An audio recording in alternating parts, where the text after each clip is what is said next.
మాకు నమ్మకం టీజీపీఎస్ మీద ఇప్పుడు లేదు. ఇప్పుడు ఎందుకంటే ఈ టీజీపీఎస్ మీద నమ్మకం ఇప్పుడు పూర్తిగా సడలిస్తుంది. ఎందుకంటే మేము గ్రూప్ 1 క్యాండిడేట్స్, గ్రూప్ 1 మీద ఇన్ని కేసులు, ఈ గ్రూప్ 1 నిర్వహిస్తారా లేదా గవర్నమెంట్ మాకు నమ్మకం లేదు. ఎందుకంటే ముందు చూపుతో ఈ టీజీపీఎస్ అనేది ఖచ్చితంగా ముందు చూపుతో చేస్తలేనమాట. నోటిఫికేషన్లో కూడా చాలా పొరపాటు చేసింది. ఎందుకంటే ఆగమేఘంలో ఈ గవర్నమెంట్ రాగానే ఆగమేఘంలో ఫిబ్రవరిలో జియో నెంబర్ 55 తీసేసి జియో నెంబర్ 29 తెచ్చారు. ఈ జియో నెంబర్ 29 ఏం చెప్తుందంటే ఈ 50% రిజర్వేషన్లో ఎస్సీ ఎస్టీ వాళ్ళు రిజర్వ్ క్యాండిడేట్స్ ఎవరైనా వచ్చినా మళ్ళీ బ్యాక్ రిజర్వ్ కిందనే చేస్తున్నారు. కానీ ఆ రిజర్వేషన్ 50% అనేది ఓసీ వాళ్ళకే రిజర్వ్ అవుతుంది, అలా ఓపెన్ వాళ్ళకే రిజర్వ్ అవుతుంది ఆ 50%. అదే జియో నెంబర్ 29 చూపిస్తుంది. అది అన్యాయం అండి. అది ఖచ్చితంగా రాజ్యాంగం ప్రకారం 50% ఓపెన్ ఎవరైనా రావచ్చు, 50% ఓపెన్లో ఎవరైనా రావచ్చు, 50% రిజర్వ్ ఉంటుందన్నమాట. అది రాజ్యాంగం కల్పించిన హక్కు. దాన్ని కాల రాస్తూ ఈ గవర్నమెంట్, కొత్త గవర్నమెంట్ డిసెంబర్లో వచ్చింది, కాంగ్రెస్ గవర్నమెంట్ జియో నెంబర్ 29 తీసుకొచ్చి మా మీద రుద్దింది.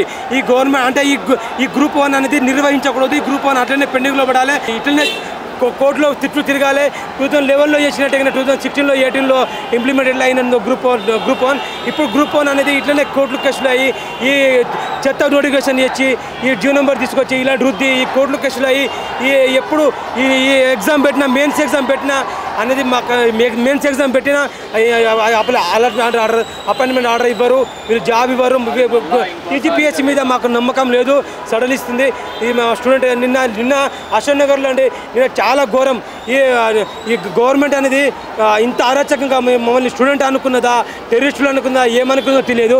ఖచ్చితంగా మాకు నిన్న ఎంత ఘోరంగా అంటే లాఠీచార్జ్ చేయడం, లేడీస్ని కూడా లాఠీచార్జ్ చేయడం, లేడీస్ని నైట్ అరెస్ట్ చేయడం, నైట్ 1 వరకు లేడీస్ని సెల్లో ఉంచడం. ఇది అరాచకమైన ప్రభుత్వం. ఈ ఖచ్చితంగా రేవంత్ రెడ్డి సార్ని ఒక్కటే రిక్వెస్ట్ చేసిన, ఖచ్చితంగా న్యాయమైన డిమాండ్ మాది ఆర్టికల్ 19 ప్రకారం, ఫండమెంటల్ రైట్స్ ఆర్టికల్ 19 ప్రకారం మేము ఖచ్చితంగా ప్రొటెస్ట్ పీస్ఫుల్గా ప్రొటెస్ట్ చేసే హక్కు స్టూడెంట్స్కి ఉంది, ప్రతి ఒక్కరికి ఉంది. దాన్ని కాల రాస్తూ మమ్మల్ని అరెస్ట్ చేయొచ్చు, ఇంత దారుణంగా లాఠీ దెబ్బలతో కొట్టడం స్టూడెంట్కు మీకు తగున ప్రభుత్వానికి హెచ్చరిస్తున్నా. ఖచ్చితంగా గ్రూప్ 1ని ఖచ్చితంగా మెయిన్స్ని కొన్ని రోజులు రీషెడ్యూల్ చేయాలి. ఆ కోర్టు కేసులు అనేది ఖచ్చితంగా క్లియర్ చేసిన తర్వాతనే గ్రూప్ 1 మెయిన్స్ నిర్వహించాలి. కాళ్ళకు కూడా చొప్పులు లేకుండా పిలుపునిచ్చేసరికి బయటకు వచ్చారు. నిన్న లాఠీ దెబ్బలు కొట్టినాం, నిన్న చాలా ఘోరం. నిన్న లాఠీ దెబ్బలు పడ్డేది, నాకు వీపులో పడ్డేది, అంతా కొట్టిర్రు అన్నమాట. పోలీస్ స్టేషన్లో 1 వరకు ఉంచారు. నిన్న మా గోసలు తెలియదు కాదు, అంతా ఎక్కడెక్కడే ఈడ్చుకొని కొట్టారు. ఆ ఈడ్చుకొనికెళ్ళి విషయం గ్రహించి బండి సంజయ్ అన్న మా విద్యార్థుల పరంగా వచ్చిండు. అన్నకు నమస్కారం. ఎందుకంటే ఏ ఒక్క నాయకులు మా అశోక్ నగర్ వచ్చి మమ్మల్ని ఆదుకోలే. ఎందుకంటే 2 డేస్లో ఎగ్జామ్ ఎలా రాయాలి, మేము తెలుగు అకాడమీ బుక్లు ప్రామాణికం అన్నారు, ఇప్పుడు ప్రామాణికం అని కాదు అన్నారు. తెలుగు అకాడమీ బుక్ ప్రామాణికం కాదు అని 4-5 డేస్ ముందు హైకోర్టులో గవర్నమెంట్ చెప్తే మేము ఏ బుక్ను ప్రామాణికం అనుకొని చదువుకోవాలి, వికీపీడియా ప్రామాణికం అన్నారు. 3 డేస్ 4 డేస్లో వికీపీడియాలో మేము చదువుకోవాలా, ఎలా మేము గవర్నమెంట్ జాబ్ కొట్టాలి, ఎక్కడి నుంచి క్వశ్చన్ వస్తాయి అని మేము ఎలా చదవాలి, ఎలా రాయాలి. మాకు అయోమయం పరిస్థితిలో ఇంత గందరగోళ పరిస్థితిలో గ్రూప్ 1 నిర్వహించాల్సిన అవసరం ఏముంది ఈ గవర్నమెంట్కి? ఖచ్చితంగా రీషెడ్యూల్ చేసి ఖచ్చితంగా 100% రీషెడ్యూల్ చేసి మాకు న్యాయం చేయాలి. అందుకే మేము ఈ విధంగా ఫైట్ చేస్తున్నాం. చెప్పులు కూడా లేదు నాకు. ఇంత అరాచకమైన ప్రభుత్వాన్ని నేను ఎప్పుడు చూడలేదు. నిజంగా చెప్తున్నా, నిన్న లాఠీ చార్జ్ చూసి మేము నైటు చాలా మా ఫ్రెండ్స్ కూడా పెట్రోల్ పోసుకొని సూసైడ్ చేద్దామని చాలామంది మేము ఆపినాం. అశోక్ నగర్లో మేము ఆపినాం. నిన్న ఖచ్చితంగా 2-3 ఫ్రెండ్స్ సూసైడ్ చేసుకుందామని పెట్రోల్ పోసుకున్నారు. అక్కడ ఏ మీడియా రాలే, ఎవరు రాలే. మేము మా బాధలు మాకు తెలుసు. అయితే ఇప్పుడు ఇన్ని గందరగోళాలు, ఒక సిలబస్ కూడా పర్ఫెక్ట్గా డిక్లేర్ చేయకుండా ఎగ్జామ్స్ ఇంత ఖచ్చితంగా మేము పెడతామంటే పెడతాము అని ఎందుకు గవర్నమెంట్ డెసిషన్ తీసుకుంటుంది అనిపిస్తుంది? ఎందుకో ఈ డిసిజన్ ఆ విధంగా ఎలా తీసుకుంటున్నా అర్థమైతలేదు. ఈ తెలుగు అకాడమీ ప్రామాణికం కాదని చెప్పి ఈ వికీపీడియా ప్రామాణికం అని ఆ గ్రూప్ 1లో కీ కేసులో ఫేవర్గా అలా ఇచ్చింది. అంటే ఏ బుక్కులు చదవాలో గందరగోళ పరిస్థితిలో ఉన్నాం మేము. ఈ ఎగ్జామ్ అనేది ఎలా రాయాలి, గ్రూప్ 1 ఎగ్జామ్ ఎలా మెయిన్స్ రాయాలి, ఏ బుక్ ప్రామాణికమో తెలియదు.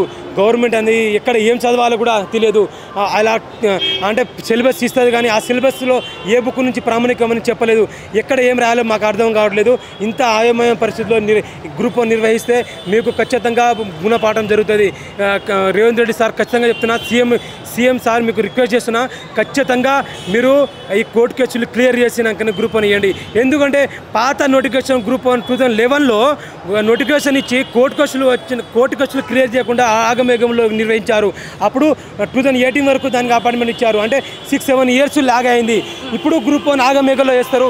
ఈ గ్రూప్ 1 ఆగమేగంలో వేసి మళ్ళీ కోర్టు కేసులు క్లియర్ చేయకుండా ఇంత అన్యాయంగా ఖచ్చితంగా వేసిరు అనుకో, అప్పుడు మాకు కూడా అప్పుడు 2011లో జరిగినట్టుగానే ఇప్పుడు గ్రూప్ 1 అనేది క్లియర్గా జరగదు. మాకు అన్యాయం జరిగితే ఖచ్చితంగా కోర్టు కేసులు క్లియర్ చేసినాకనే వేయాలి. ఈ కాంగ్రెస్ ఎందుకంటే నియామకాలు ఇస్తుందేమో అని నమ్మకంతో 2 లక్షల ఉద్యోగాలు డిసెంబర్ ఇస్తా అని చెప్పి ప్రలోగాలు పట్టి రేవంత్ రెడ్డి ప్రలోగాలు పెట్టి మా నిరుద్యోగుల్ని నిండా ముంచాడు. మా నిరుద్యోగుల ఓట్లు దండుకొని కాంగ్రెస్ గవర్నమెంట్ అధికారంలో వచ్చింది. మా నిరుద్యోగుల పరంగానే ఓన్లీ నిరుద్యోగుల సమస్య వల్లనే కాంగ్రెస్ గవర్నమెంట్ వచ్చింది. డిసెంబర్ 2 లక్షల ఉద్యోగాలు ఇస్తున్నాడు, కానీ ఏ ఉద్యోగాలు కనబడతలేదు. ఒకడు కంటాడు బిడ్డ, ఆ బిడ్డ నా బిడ్డ అని ఎత్తుకుంటాడు. బీఆర్ఎస్ గవర్నమెంట్లో నోటిఫికేషన్లు నేనిచ్చా అని నియామక పత్రాలు ఇస్తే నేను ఇచ్చినట్ట. ఒక్కడికి బిడ్డ కంటే ఆ బిడ్డ నేను ముద్దు పెడితే నా బిడ్డ అవుతాడా? ఇది అన్యాయం.